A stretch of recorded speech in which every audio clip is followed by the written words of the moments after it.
ഭൂമിക്ക് അകത്തേക്ക് നമുക്ക് ഭൂമിക്ക് പുറത്തേക്ക് കാണുന്നത് പോലെ ഇപ്പോൾ ടെലസ്കോപ്പ് വെച്ച് കാണുന്നത് പോലെയോ അല്ലെങ്കിൽ മൈക്രോസ്കോപ്പ് വെച്ച് കാണുന്നത് പോലെയോ കാണാൻ കഴിവുള്ള സ്ഥലമല്ല ഭൂമിക്ക് ഉൾവശം. അപ്പോൾ ഈ മുല്ലപ്പെരിയാറിൽ ഭൂമികുലുക്കം ഉണ്ടാകില്ലെന്ന് എങ്ങനെ പറയാൻ പറ്റും? ഇവിടുത്തെ നമുക്ക് ഇതുവരെയുള്ള ഭൂമിയെ പറ്റിയായി പറയുന്നത്. ഞാനത് പറഞ്ഞില്ലേ, ഭൂമിയിലെ ജപ്പാനിലെ 7 or 10 വരെയുള്ള റിച്ചർ സ്കെയിലിൽ ഉണ്ടാകുന്ന ഭൂമികുലുക്കം ഉണ്ടാകും, സംശയമൊന്നും വേണ്ട. ഈ ഹിമാലയത്തിന് അവിടെ ഉണ്ടാവും, സംശയം വേണ്ട. ആൽസിന്റെ അവിടെ ഉണ്ടാവും, മുല്ലപ്പെരിയാറിൽ ഉണ്ടാവില്ല.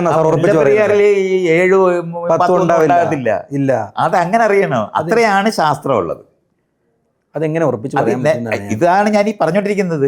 ഇയാൾ ഈ റോഡിൽ ചെല്ലുമ്പോൾ വണ്ടി ഇടിച്ച് ചാകും എന്ന് ഇയാൾ അറിയുന്ന കാരണം കൊണ്ട് വീട്ടിലിരുന്ന് വണ്ടി ഇടിക്കത്തില്ലെന്ന് അറിയുന്നതല്ലേ? അത്രേ ഉള്ളതല്ല, അത്രയായി പറയുന്നത്. അത് റോഡ് അങ്ങനെ തന്നെ. റോഡിൽ പോകാത്ത ഒരാളിനെ ആ സാധ്യത കംപ്ലീറ്റ് പോകും. തീർച്ചയായും. ഇതുപോലെ അത് മനസ്സിലാക്കണ്ടേ. അല്ലാതെ അല്പം പോലും പ്രവചിക്കാൻ പറ്റത്തില്ലെന്നും ഇതൊന്നും നമുക്ക് എടുക്കാൻ പറ്റത്തില്ലെന്നും അങ്ങനെ ഒരു ലോകമില്ല. പ്രവചന സാധ്യതയുള്ളത് കൊണ്ടാണ് നമ്മൾ ഈ കാണുന്ന ഇപ്പം നമ്മൾ ഷൂട്ട് ചെയ്യുന്നത്.